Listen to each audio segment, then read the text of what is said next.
Meet Sackboy, one of Sony's most iconic mascots, alongside Ratchet and Clank, Kratos, Sly Cooper, and even comparable to Nathan Drake or Joel and Ellie. This lovable burlap sack filled with cotton spawned an entire generation of creators, dreamers, and believers. It all started almost 20 years ago. In January 2006, a small team named Media Molecule pitched a prototype of their game idea, CraftWorld, to then Sony president Phil Harrison. The team purposely showed a very vague gameplay and toned down the creative elements of the game, feeling it would be weird for a console game. However, Phil wished they went more creative with it and turned a 45-minute meeting into 3 hours. I think we had an hour-long presentation booked, and it went on for like 4 hours or something. It was just the most exciting, creative, innovative time. And Sony agreed to fund the project for 6 months. This project would go on to become LittleBigPlanet, and during development the game would embrace the creativity and establish the tagline, play, create, share, which is essential to the game's lasting impact. LittleBigPlanet would go on to release in North America on October 27, 2008. The game got incredible reviews, 90s and 100s across the board, and Media Molecule made a dream become a reality. Alongside the game's release was a demo, and for myself and many others, this demo is what began the addiction to LittleBigPlanet. In the time of not having many games myself and getting bored of playing Modern Warfare 2 and Uncharted, seeing that big free next to the demo was the best way to get me into a game that would change my life forever. A perfect introduction to a perfect game. We see people daydreaming with stickers flying into the sky as the iconic voice of Stephen Fry introduces and welcomes us to the dreamscape of ideas and creativity that would change our lives forever. Or as the rest of the Omniverse call it, the Orb of Dreamers. The occupants of which spend so much time asleep and dreaming. Their vast imaginations humming away, charged with creative energy. Where does it all go? Up through a cerebroumbilical cord where it collects and melds with all the other dreamers' energy. And something wonderful happens. It forms a world. An ethereal dreamscape of adventure and possibilities. An abstract plane of beautiful wonderment just waiting to be explored. And you can go there now. It was perfect, giving just enough content to get a feel for the game, including customizing Sackboy, learning the controls, and getting a taste of the world building that Media Molecule created. Being able to change your emotions using the D-pad, look around using your controller, move your arms with the triggers. To this day, no game has done something like this to the same feeling of LittleBigPlanet, and quickly you are introduced to this wholesome and cozy world with a soundtrack that you just can't help but nod your head along with as you meet these zany characters in this new world of creativity. You're shown how to use stickers and interact with the environment, and eventually taken to your pod to dive more into the game before it stops, right when you want to play it the most, seeing the level creator in action. And at this point as a young child, if you didn't need the game, then I don't know what would have changed your mind. So hordes of gamers flocked to store shelves, leading to LittleBigPlanet selling over 4.5 million copies worldwide. Now, while the game's story mode wasn't very long or going to get any awards in terms of storytelling, it encouraged getting creative, using teamwork and exploration in every level. The story essentially just served as a long tutorial before you get let into the wilds of the create mode to make your own levels to share with the world. Players were rewarded with exclusive items and stickers for collecting everything and completing levels without dying, which would make your levels pop.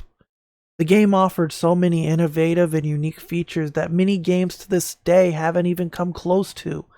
Sure, Fortnite has creative, Halo has Forge, Minecraft lets you build to your heart's content, But none of these games quite captured the charm that Little Big Planet did. Being able to quickly throw together a level with thousands of items, materials, stickers, tools, different environments, logic systems, coding, you name it.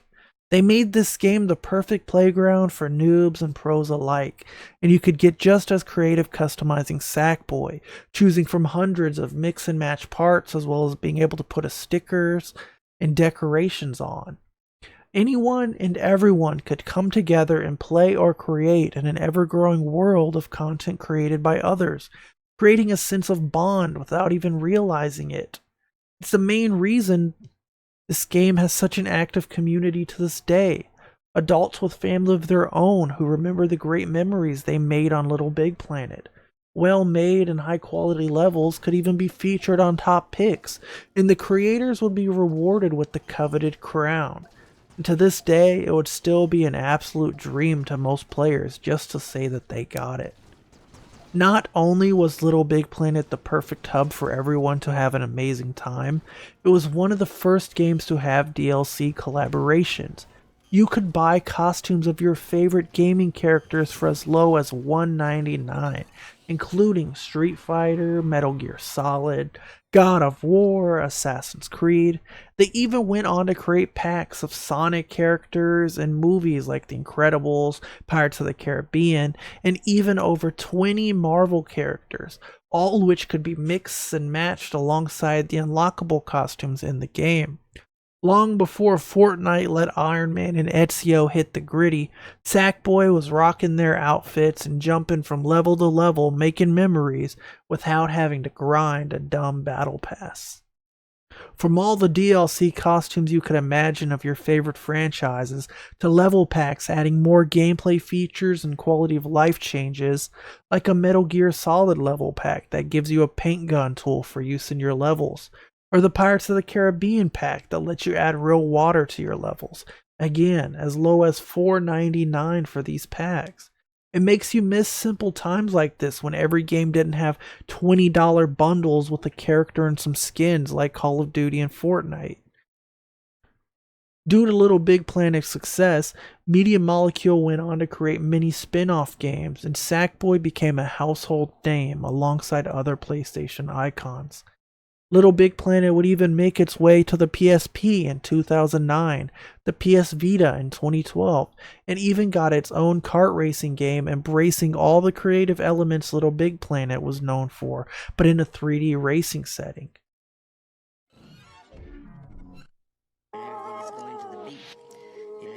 In 2011, when Skyrim, Modern Warfare 3, and Batman Arkham City took the world by storm, Media Molecule dropped yet another banger with Little Big Planet 2. I still remember seeing the reveal trailer and almost bursting in tears, running into my parents' room to beg to pre-order it. Little did I know that my mom pre-ordered the collector's edition and I almost cried when I got it. Little Big Planet 2 was everything amazing about the first game, just even better somehow. Everything you earned, all the costumes, whether unlocked or purchased in the first game, all carried over to 2 with even more things to unlock, as well as new features like logic settings, music creation, and even the ability to program robots and dress them up. The props that made funny noises that served as NPCs in the first game were now unique actual character models with personalities and unique looks. The game was perfect.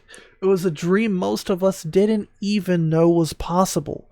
All the community made levels from the first game all carried over, as well as the ones you created on your moon, ready to be expanded on with the new features of the sequel.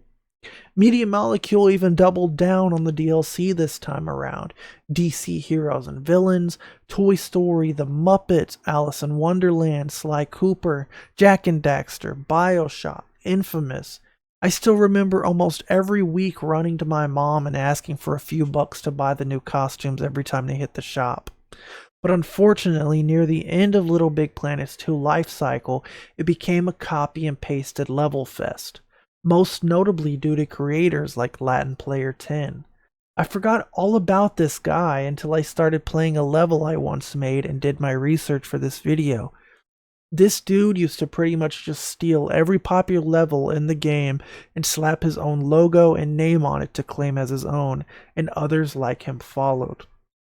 It was weird because you didn't even get paid or awarded in any type of way for this type of lazy content, so the online just became lazy garbage flooding the servers, and this is about the time where I stopped playing the game.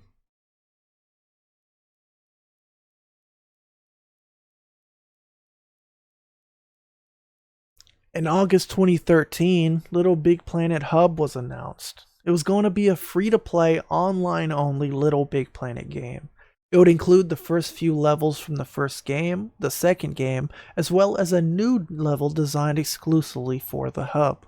All DLC would carry over, so essentially LittleBigPlanet Hub would just serve as a halfway point for paid players to enjoy the game with those who couldn't buy the others.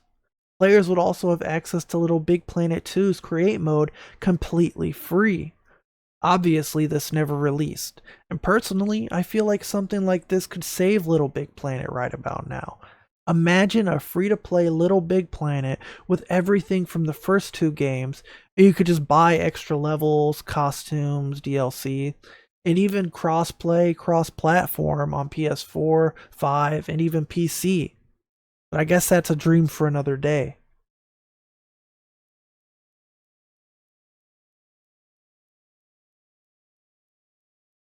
It was around this time that Media Molecule also went on to develop Tearaway, a PlayStation Vita exclusive platforming game.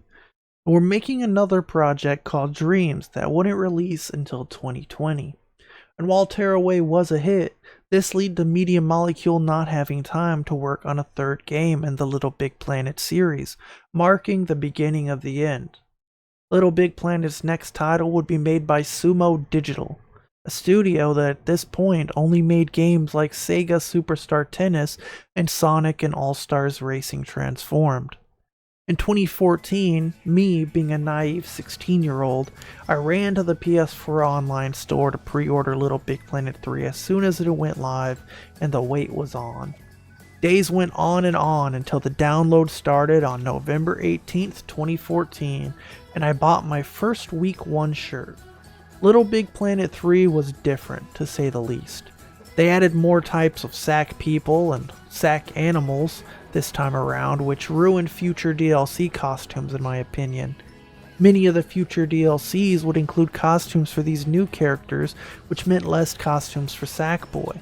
And since most levels weren't designed for these characters in mind, you basically wasted money to never see these costumes. But other than that, these new characters had unique gameplay features that added even more wacky and creativeness to LittleBigPlanet. This game also improved the Create mode, allowing players to create on up to 16 layers this time around, as well as hop between layers. The DLC packs like Back to the Future added a hoverboard ability that lets you grind around on rails. Other than new features, LittleBigPlanet 3 is what fans thought would save the series. Finally, a new game on modern consoles at the time being the PlayStation 4. All LittleBigPlanet 1 and 2 community-made levels, DLC, unlockables all carried over. So what could go wrong? Everything. The game was a buggy mess, and some players' saves were even corrupted, losing everything like their unlocks from past games and even custom levels on their moon. Sumo Digital even made inside jokes of their buggy, glitchy game and released free DLC like a Fix Me Hook Hat shirt. And while this shirt might have been free, additional DLC wasn't. And despite the game being a buggy and probably the most unplayable LittleBigPlanet yet, Sumo seemed to invest their resources into more and more DLC, like Disney Princesses, SpongeBob, Ninja Turtles, and even Adventure Time. And yes, the community loved more costumes of characters they loved, but they would much rather have had a fun and playable LittleBigPlanet game. This is when most of the community stopped playing, me included.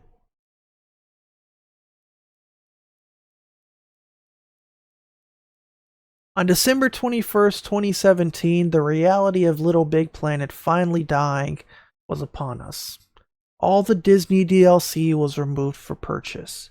If you owned the DLC, you got to keep them and continue playing, but if you didn't, there's no way to buy them now due to licensing issues. And LittleBigPlanet 3 not being profitable anymore, the contract expired. The costumes and level packs, everything is lost forever. These packs included Frozen, Big Hero 6, Disney Princesses, Pirates of the Caribbean, Alice in Wonderland. And on April 3rd, 2020, similar to the Disney content, all the Nickelodeon DLC was removed, which included SpongeBob, Ninja Turtles. But luckily, packs like Back to the Future and Adventure Time are still up as of 2023. So if you want to play these, now would probably be a good time to buy them just in case.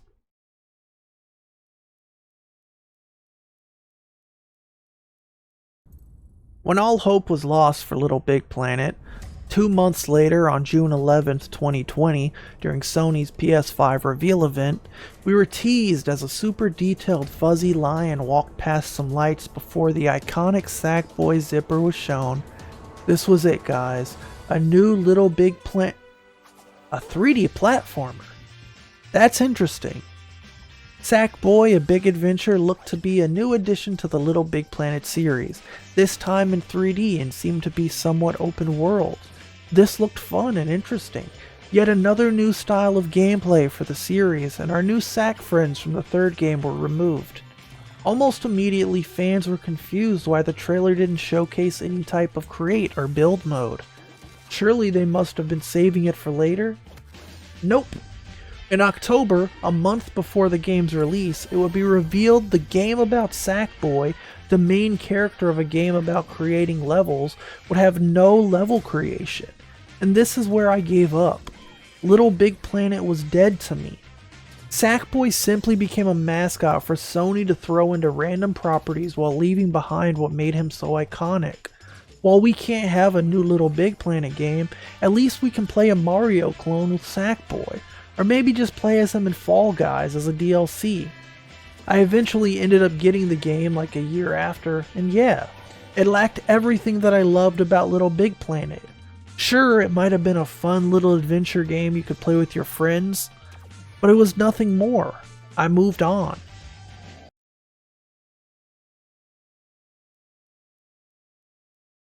Just when we thought LittleBigPlanet died, it was made official on September 31st, 2021, when all LittleBigPlanet servers were shut down on the PS3, meaning you could no longer play LittleBigPlanet 1 or 2 online, or the third game on PS3. The only way to play the game online now is through emulation or modded hardware with a custom online server, such as the one offered by LBP Union. If you're curious what that is, then search around online. Luckily, all the LittleBigPlanet 1 and 2 maps were transferred over to 3, but it's still unfortunate that you'll never be able to experience these games in their original state ever again. You'll never be able to play as your favorite Marvel heroes or sail the little big seas as Jack Sparrow, but at least our memories remain. And while Sackboy's journey in the world of LittleBigPlanet may have come to an end, his legacy lives on as a reminder to mine and many others' childhood. Almost 2 decades have passed since the lovable bundle of joy blessed our PlayStation 3s, and he serves as a reminder of the rise and fall of the LittleBigPlanet franchise. The story of how this little Sackboy lived a legacy alongside us as we lived ours. From late nights playing silly levels with my friends as a child, to late night writing this script for this video as a grown man, Sackboy was there through it all. And I couldn't have asked for a better series or a better community. Thank you, Sackboy. And thank you guys out there watching this for making my childhood. If you guys enjoyed the video, make sure you like, subscribe, and tell me about your own experience or memory of LittleBigPlanet. I'll see you guys in the next video. If you have any suggestions or ideas for future content, also let me know. Thanks. I'll see you in the next one.